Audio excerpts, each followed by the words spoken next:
네, 여러분, 아직 좀 때이르지만 벌써 대선 분위기가 시작된 것 같습니다. 사실 윤석열 대통령 파면 여부가 결정나지도 않았는데 대선은 벌써 움직이고 있는데요. 윤석열 파면은 우리에게 뭘 의미하는지 그걸 한번 여러분들하고 생각해 보고자 합니다.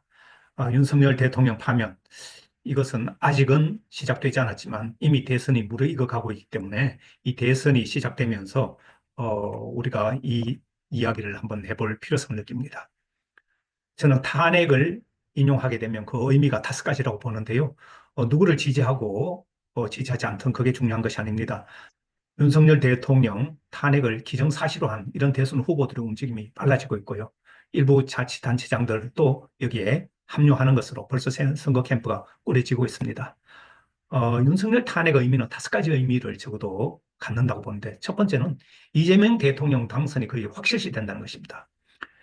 윤의 비상계엄은 이 후보 사법 리스크를 완전히 제거해 버렸습니다. 왜냐하면 조기 대선을 이렇게 만들어준 것이 바로 윤의 비상계엄이기 때문에 그렇습니다. 지금 보면 여야 후보, 그 누구도 이 후보 지지율에 접근하지 못하고 있습니다. 절대적인 지지율을 누리고 있는데요.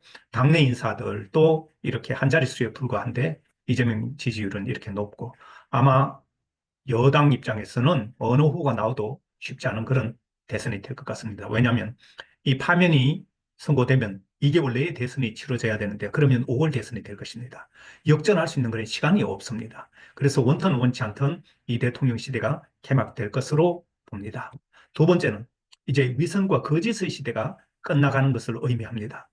윤석열 대통령이 구속되면서 나는 가지만 정권 재창출을 부탁한다 이런 말을 했는데요. 윤석열 대통령과 한 몸으로 움직이는 국민의힘이 정권 재창출을 하기는 굉장히 어려워 보입니다. 윤내 파면은 국민의힘의 연대 책임을 국민은 물을 것입니다.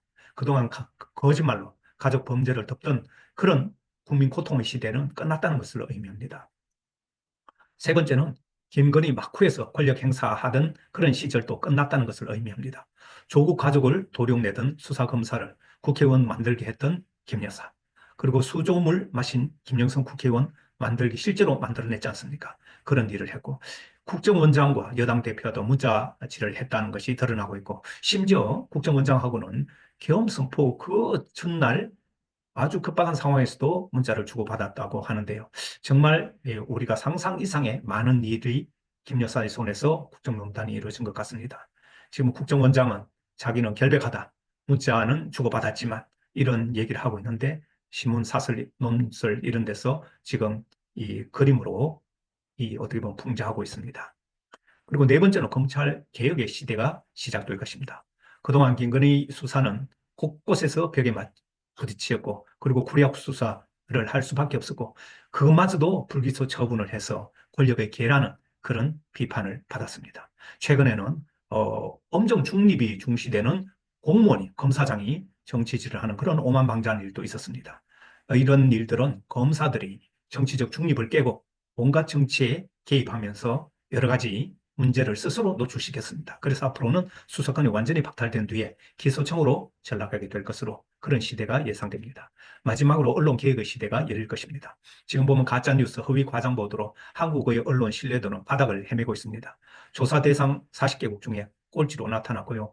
이 수치는 2021년도 끝이지만 그 이후에 나아졌다는 그런 보고는 없습니다.